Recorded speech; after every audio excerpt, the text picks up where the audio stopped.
रंगदारी में कोरेला खाली बात रे, कवना के दहम लगा दी हाथ रे, बुझला।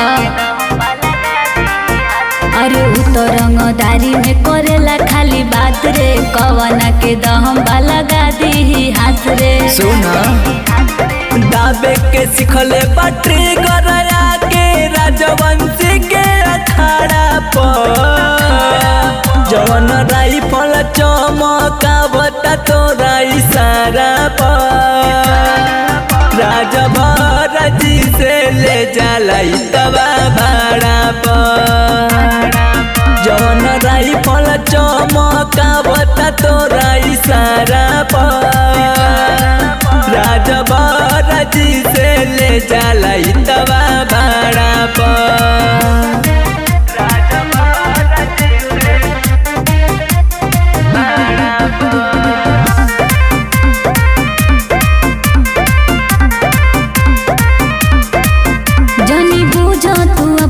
के बाबू रंगदार मोर मजनुआ से डरेला जिला जवार।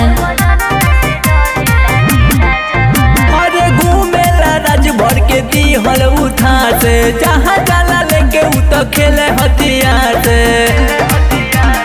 खरचा राजभर जी उठावे ले वो कहरा छारा पर जवन राइफल चमकावता तोरा इशारा पर राजभर जी से ले जाला तबा भाड़ा पर जवन राइफल चमकावता तोरा इशारा पर राजभर जी से ले जाला तबा भाड़ा पर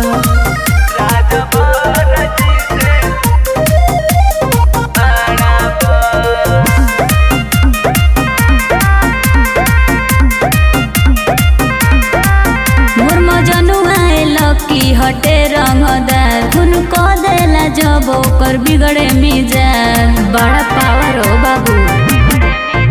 अरे राजभर से बोली जदी ये तनाया करके छूट जाई काटा दी हलो का राजभर के पूरा पगली उताला कन विकास के सहारा पर जवन राइफल चमकावता तोरा इशारा पर राजभर जी से ले जाला तबा भाड़ा पर जवन राइफल चमकावता तोरा इशारा पर राजभर जी से ले जाला तबा भाड़ा पर।